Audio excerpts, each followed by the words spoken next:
So, what are direct objects and indirect objects in Portuguese? You use direct objects and indirect objects every day, regardless of what language you speak, but you may not know what they are. Let's go over direct objects first, in English. A direct object is a thing or things being affected by the verb or verbs in a sentence. Here are some examples of sentences with direct objects in English first. She pet the cat. They have finished their project. We gave Harry a present. In the first sentence, the verb is pet. The direct object of the sentence will answer the question, who or what is being pet?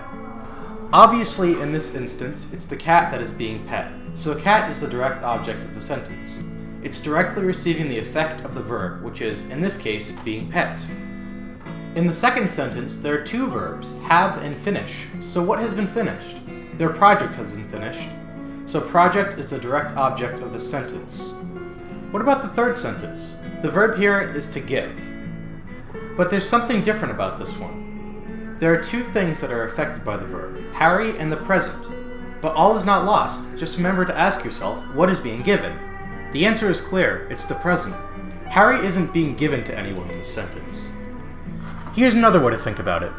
If you're confused about which thing affected by the verb is the direct object, remember that the direct object is needed for a sentence to make sense. If you take out a present from the sentence, it becomes we gave Harry, and it's no longer a clear sentence. However, if you take out Harry from the sentence, it becomes we gave a present, which is much clearer. So what do we call the other thing affected by the verb? Or in other words, what exactly is Harry in this sentence? Harry is the indirect object in this sentence. The direct object is the thing or things secondarily affected by the verb or verbs in the sentence. Here are some examples of sentences with indirect objects in English. We'll get to Portuguese very soon. I made him a breakfast of scrambled eggs and toast. He poured his brother some orange juice. Please excuse the food theme, I'm kind of hungry right now. Now let's examine these sentences and find the direct and indirect objects in them. For the first sentence, let's ask the question, what is being made?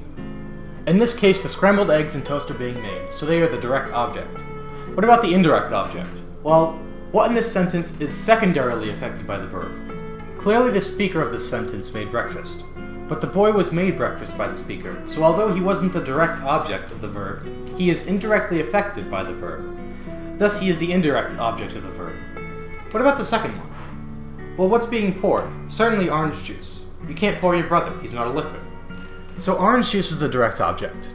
And we've already kind of revealed what the indirect object is, the brother, as he's not being directly affected by the verb, but is being given the orange juice. That's enough of the English grammar. How do we deal with direct and indirect objects in Portuguese, and how do we use pronouns in these sentences? Think about what we've learned about English direct and indirect objects. Here are some examples of Portuguese sentences with direct objects. A Maria fez uma bola ontem. Nós ajudamos o estudante. Tu tens o teu almoço? Ela nada na piscina. Eu comi uma banana. Pausa aqui. Você pode identificar o complemento direto. Here are the answers for those. Remember that the direct object won't always be the last word or words in the sentence. You need to look for the meaning of the words in each sentence. Here are some examples of Portuguese sentences with direct and indirect objects. O Bill deu os jogadores os uniformes deles. Nós fizemos ela almoço. Eu paguei ela caderno. Eu paguei ela suéter novo. Michael deu ela taco de hockey.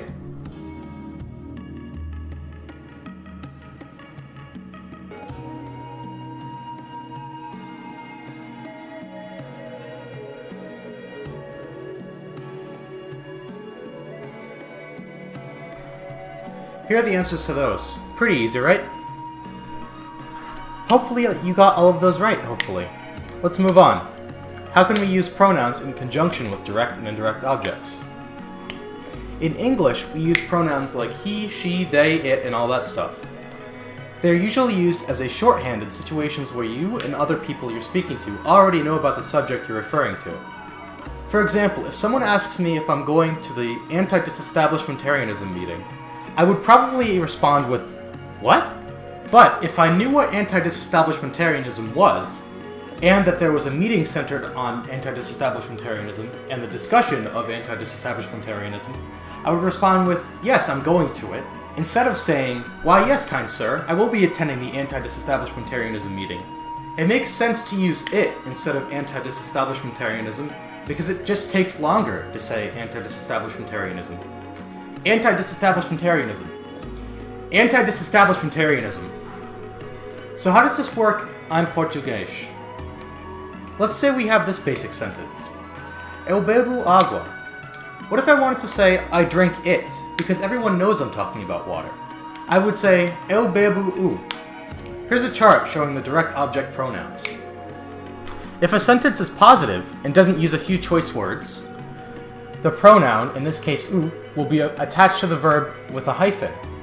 However, if a sentence is negative and or uses que, quando, quem, ainda, tudo, todos, só, or também, the pronoun will go before the verb without a hyphen.